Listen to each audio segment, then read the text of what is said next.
porque los alegatos de clausura son aquellos que van a sintetizar todo lo que nosotros hemos venido hablando en la audiencia de juicio, ¿sí? Hay estilos y estilos para poder dar fin a esos últimos momentos del juzgamiento, dependiendo de cuál es nuestra postura que nosotros hemos asumido respecto a cada caso en concreto. Pero lo importante que podemos rescatar de las técnicas de litigación, de los manuales, es que nos dan una estructura para que nosotros nos ordenemos y evitemos redundar en aspectos que ya hemos tocado y que quizás el litigante, con un ánimo de querer enfatizar algo que ya dijo, ¿no?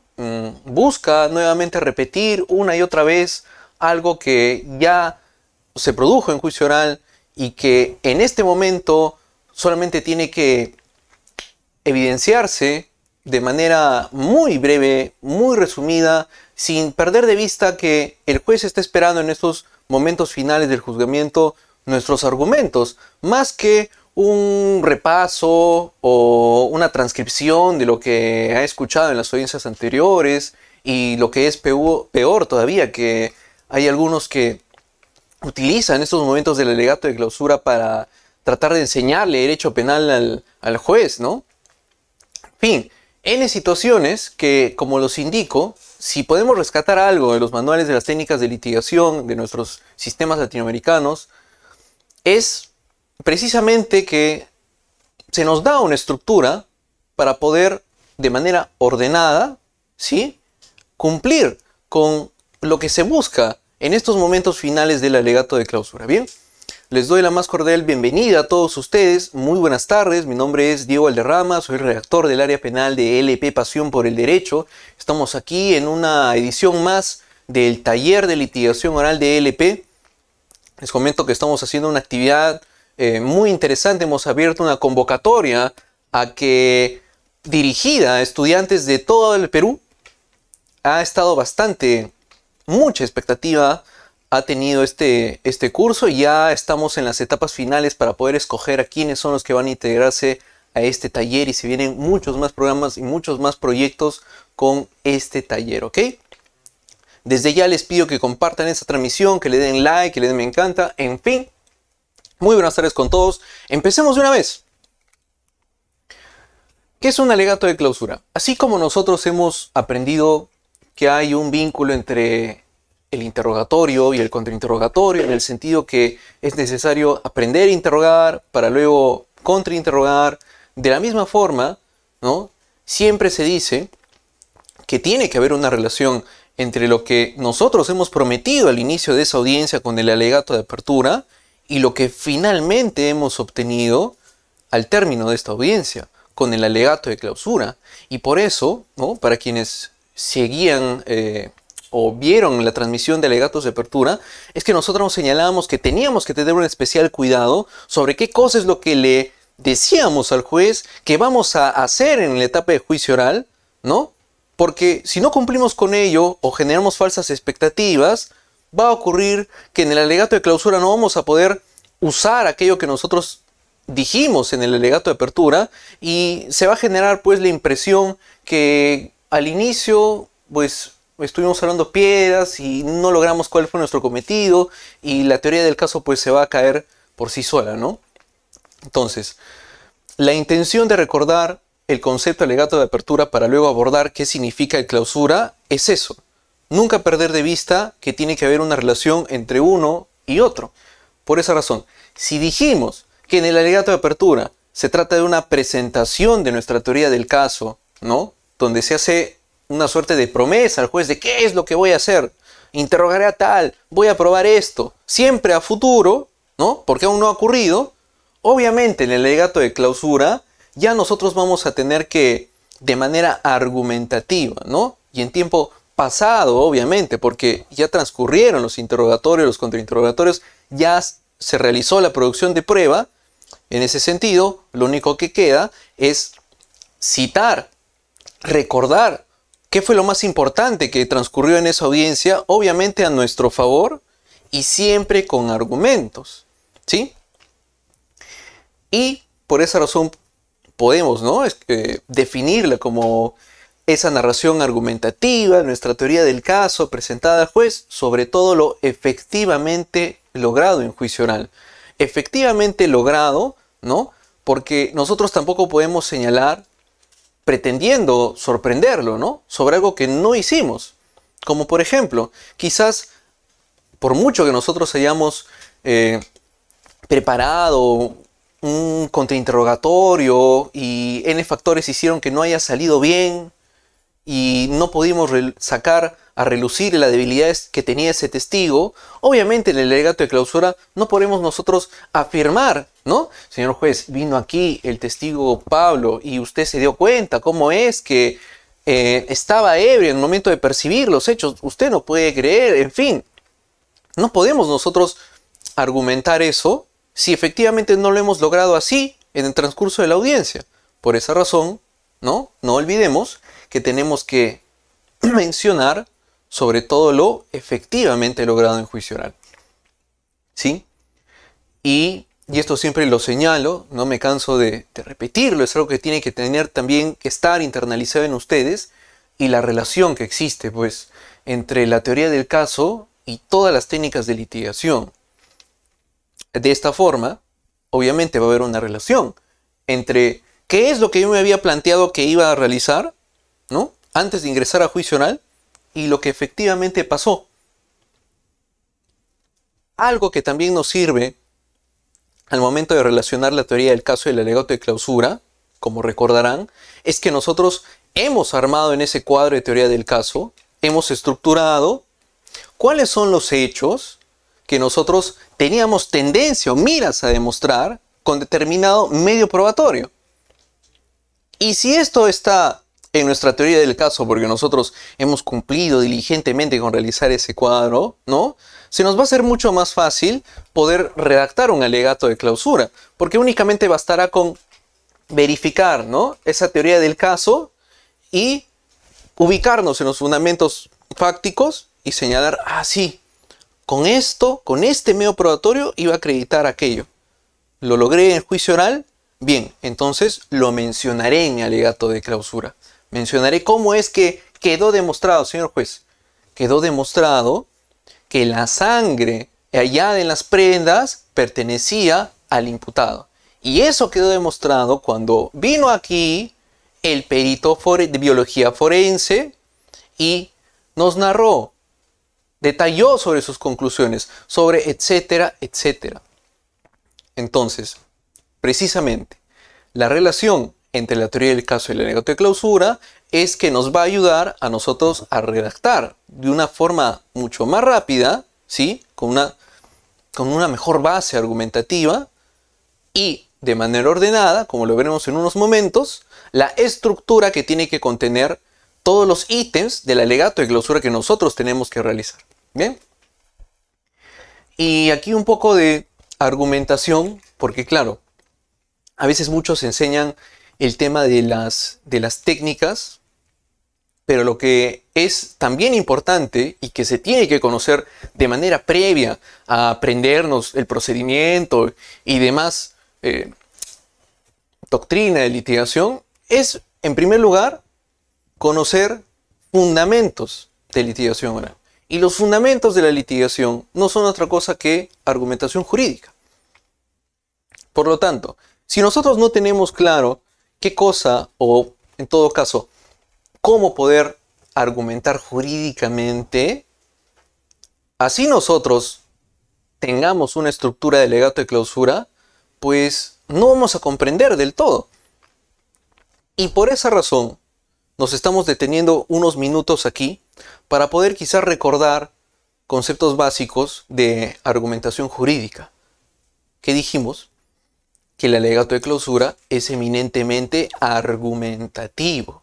No es para darle clases de derecho penal al juez, como se solía escuchar antes, ¿no? Ya llegaremos a ese punto también. Pero bueno, recordemos un poco de argumentación jurídica. A ver, esto quizás se enseñaba en cursos de lógica jurídica, introducción al derecho. Recordemos. ¿Cuáles son los componentes que tiene que tener nuestra teoría del caso? ¿Cuáles son esos hechos que yo tengo que estructurar para presentarlos al juez? Bueno, en primer lugar, tiene que tener un componente que esos hechos tienen que ser lógicos. Es decir, tiene que haber una logicidad en los hechos que yo le estoy narrando al juez. ¿Y de qué manera nosotros cumplimos con esta primera característica de estructura lógica, ¿no? Porque para alguno le parecerá quizás, ¿no?, que suenan bien estas palabras, ¿no?, que solamente es teoría. A ver, sí, obviamente, ¿no? Una teoría del caso tiene que ser lógica, creíble, contundente. Qué bonito suena, pero ¿qué consiste cada uno? Precisamente estamos desarrollando en qué consiste, en primer lugar, que una teoría del caso sea lógica. Y para esto, nuestros hechos van a tener que estar obviamente provistos ¿de qué? De los principios de la lógica, ¿no? Es decir, principio de igualdad, esto es igual a esto, principio de no contradicción, una cosa no puede ser y no ser al mismo tiempo, o yo estoy planteando la absolución o el juzgador va a fallar absolviendo o condenando. Es ilógico una sentencia que en un extremo absuelve y condene sobre un mismo tipo penal, ¿verdad? Es un principio de la lógica. Otro principio de la lógica, principio de tercio excluido. Es decir, yo no puedo presentar estrategias zigzagueantes al juez. Yo no puedo ingresar a juicio oral a decir, señor juez, el Ministerio Público no va a probar que mi patrocinado estuvo en el lugar de los hechos. Y si llega a demostrar que estuvo en el lugar de los hechos, no va a poder demostrar que él llevó el arma al lugar. Y en el hipotético que llega a demostrar que sí tenía el arma ahí, pues no va a poder demostrar que él accionó esta arma de fuego. Y en el caso remoto que sí se lleguen a dar esas pruebas, esta defensa va a demostrar que lo hizo en defensa propia. ¿Me entienden? Entonces, parte de una narración lógica es que no se contradiga a sí mismo y que sea única para poder tener orden en ese argumento.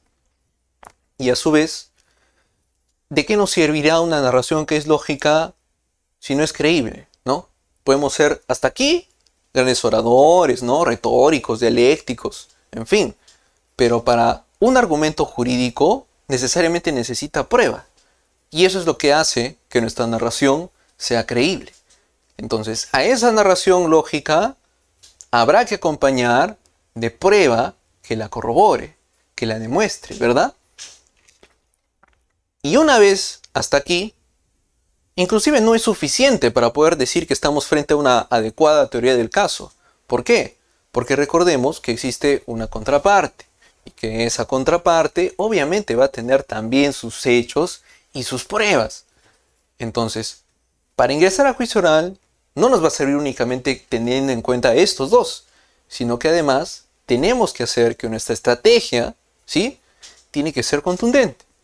Y esto va en el sentido que nuestra teoría del caso sea lo suficientemente capaz de dañar a la otra teoría del caso. ¿O acaso no ocurre que la defensa tiene que señalar cómo es que la fiscalía no pudo llegar a un estándar probatorio suficiente, no pudieron demostrar en un grado de certeza más allá de toda duda razonable? O en su efecto el Ministerio Público no tendrá que decir que sí, señor juez, la defensa trató de señalar que ocurrió esta causa de justificación, pero en realidad no fue así, porque el acervo probatorio sí es suficiente para poder enervar la presunción de inocencia sobre ese imputado. Por lo tanto, le corresponde la pena que se le está solicitando de privativa de libertad de X años. Efectivamente, el juez es el que tiene que valorar que no solamente hechos y pruebas, sino que esa tesis obviamente sea superior a la tesis que está presentando la contraparte. Dicho esto, y habiendo recordado algunos conceptos básicos de argumentación, yo creo que estamos listos para ir ahora sí a la estructura de un alegato de clausura. Y siempre es bueno recordar, ¿no?, esa relación de la apertura y de clausura. ¿Qué habíamos dicho? Que un alegato de apertura tiene que ser claro, breve, ¿no?, en tiempo futuro, no argumentativo, porque en un alegato de apertura yo no puedo concluir.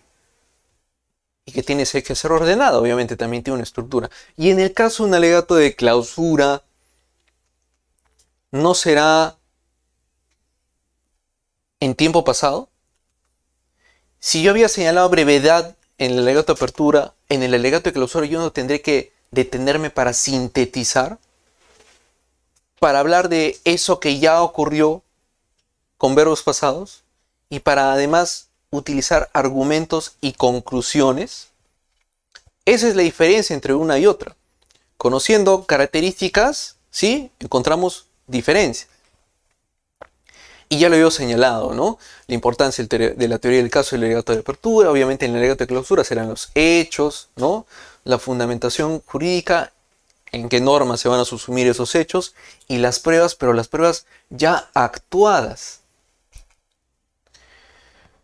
Quiero aprovechar para darles este consejo, ¿sí?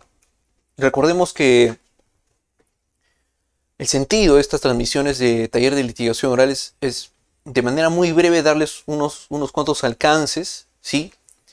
Y por esa razón quiero comentar respecto a los alegatos de clausura que se solían escuchar antes, ¿verdad? Y es que antes uno podría entrar a las audiencias y escuchar a cómo los litigantes pues citaban una gran cantidad de autores, ¿no?, en un alegato de clausura, o inclusive en toda argumentación. Y es que era muy frecuente que alguien en plena audiencia, para tratar de convencer al juez, empiece a citar a Roxin, a Jacobs, ¿no?, termine citando a von Feuerbach, ¿quién más?, a Cesare de Beccaria, ¿no?, para dar a entender que obviamente él conocía pues de sobremanera el derecho penal, que le estaba dando ahí una tremenda cátedra de derecho penal a ese juez. Pero lo que tenemos que entender hoy en día, en la actualidad de nuestro modelo acusatorio adversarial, es que nosotros no podemos perder esos minutos que el juez nos esté escuchando, esa concentración en tratar de enseñarle algo que él ya sabe. Por esa razón es que no se recomienda de ninguna forma enseñarle derecho penal al juez, sobre todo en una audiencia de juicio oral, porque se supone que llegado hasta este momento del proceso ya han habido otras audiencias previas y etapas pertinentes en las cuales sí habrá habido lugar quizás de hablar de teoría, ¿no? Por ejemplo, una excepción de improcedencia de acción donde habrá que discutir si ese hecho es de trascendencia penal o no, y ahí sí, ¿no? Pero llegado hasta este momento de la audiencia de juicio oral, donde se hace la confrontación de pruebas, de cargo y de descargo, ¿ustedes consideran pertinente utilizar todos esos minutos para, en primer lugar, dar clases de derecho penal y en segundo, abusar de latinismos? Y son buenos, ¿no? Nos ayudan esos latinismos para poder entender la teoría del delito. Son pequeñas frases que sintetizan postulados muchos más complejos. Uno escucha non bis in idem y ya sabe qué es a lo que se refiere, ¿no? La interdicción de la persecución múltiple, o en otras palabras, no dos veces por lo mismo, no doble sanción, no doble investigación, en fin. Y sí, ayudan de sobremanera para poder entender, ¿no?, para poder estudiar. Pero tampoco ocurre que nosotros vamos a abusar del latín al momento de utilizar estos argumentos, ¿no? Obviamente estos son tips que nos dan los manuales de litigación y que son buenos compartirlos. Bien, finalmente, ya para cerrar este pequeño segmento, quisiera compartirles una estructura que, como lo indicaba, les va a ayudar a poder argumentar de mejor manera en estos momentos, evitar que redundemos y sobre todo hacerlo de manera ordenada. Hemos hablado al inicio de esta transmisión que la utilidad de contar con una teoría del caso antes de redactar un alegato de clausura es que yo rápidamente me voy a ubicar cuáles son las proposiciones fácticas o hechos y con qué medios de prueba es que yo tenía la misión de demostrarlos. Y claro, como lo logré, llegado este momento, tendré que mencionar ello, ¿no? Señor juez, ha quedado demostrado que mi patrocinado no estuvo en el lugar de los hechos, en el lugar en que ocurrieron los hechos delictivos, en la hora en la que ocurrieron los hechos delictivos. Y eso ha quedado demostrado cuando vino aquí, el suboficial tantos, y nos dijo etc, etc, etc. Y a su vez quedó demostrado con la prueba material consistente en las cámaras de seguridad de la vivienda de mi patrocinado, que dan cuenta cómo es que él estuvo toda la tarde en su domicilio. Y en fin, ¿no? Por otro lado, hasta aquí es donde se suele conocer el tema de los alegatos de clausura. Lema, hechos, con qué lo probé y chao. Por esa razón solicito que se le absuelva o que se le condene, ¿no?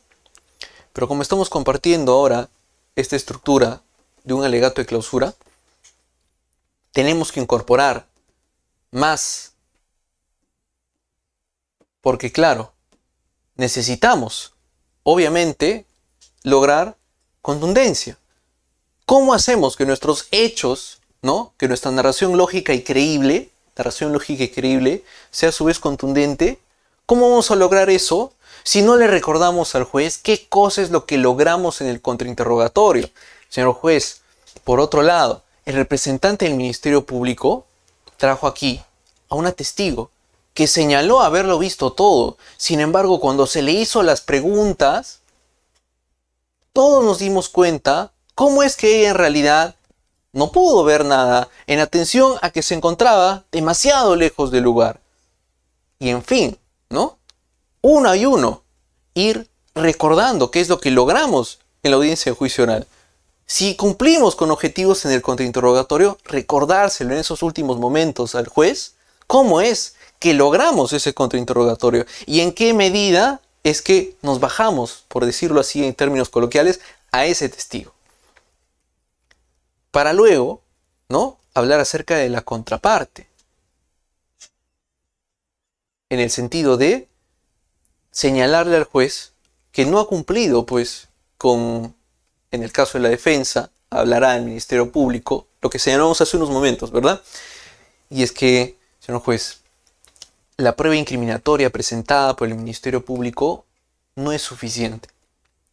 O, en caso que nosotros hemos presentado una estrategia de defensa activa, señor juez, si bien es cierto el Ministerio Público ha tratado de demostrar que mi patrocinado mató a la víctima, por otro lado, esta defensa ha cumplido con acreditar mediante toda la prueba de descargo que mi patrocinado en realidad actuó en una causa de justificación.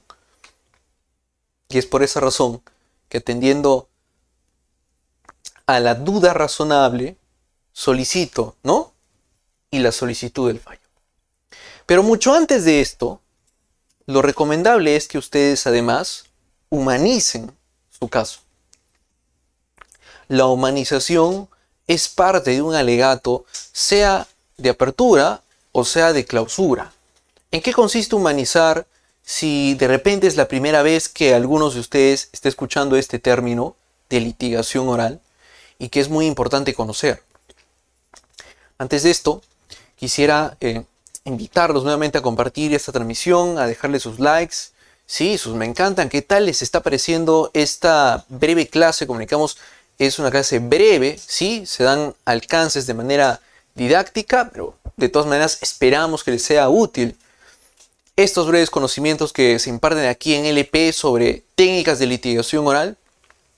En este espacio, sábados a las 4 de la tarde, donde también realizamos conversatorios, clases, seminarios. Les comentamos que estamos con este proyecto pues de taller de litigación oral, en el sentido de haber convocado a chicos que ya en su momento los tendremos aquí también en LP haciendo simulaciones. Así que muy buenas tardes nuevamente con todos, gracias por estar ahí, sigan compartiendo, déjenos ahí sus comentarios, estaré viendo también sus comentarios, ¿ok?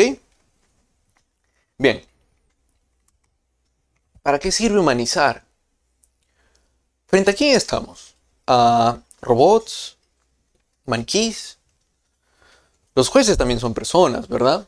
Y tan igual que nosotros, tienen prejuicios. Todas las personas tienen una forma de ver el mundo. Y eso en atención a su estilo de crianza.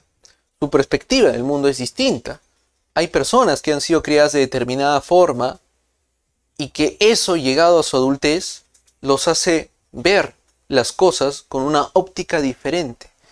Y es precisamente ese el inicio de problemas sociológicos como el racismo, como la discriminación, ¿no? Como N otros estereotipos, machismo, en fin.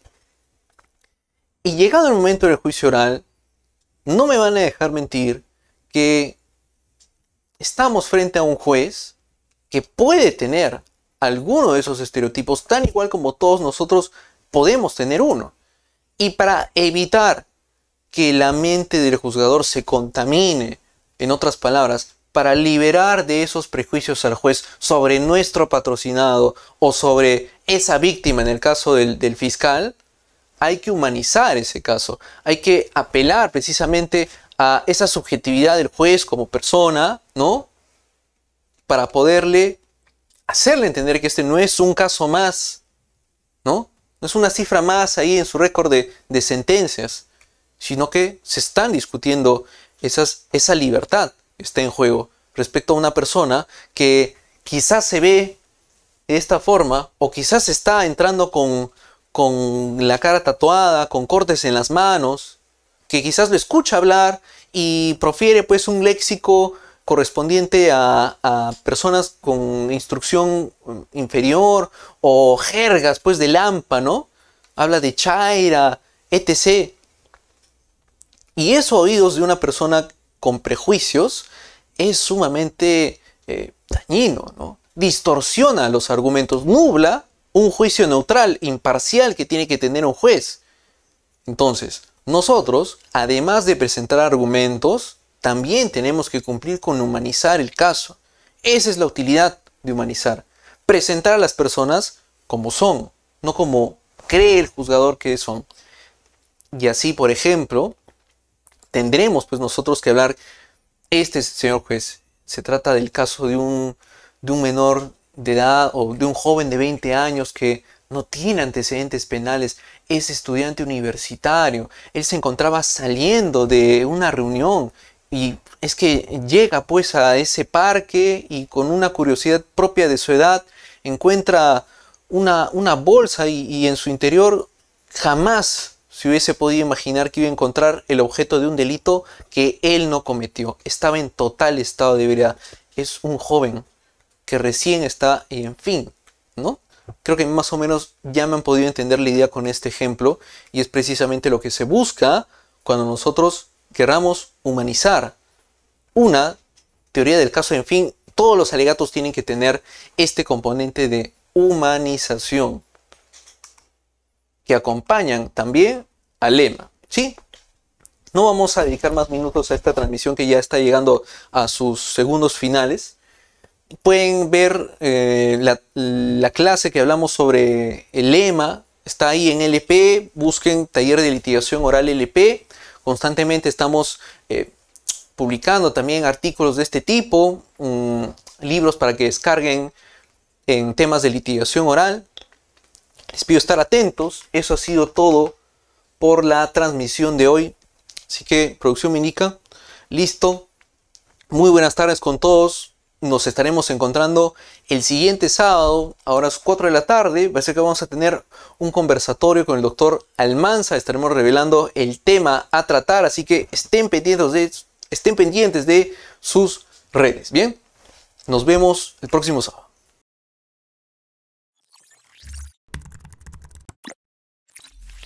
lpderecho.p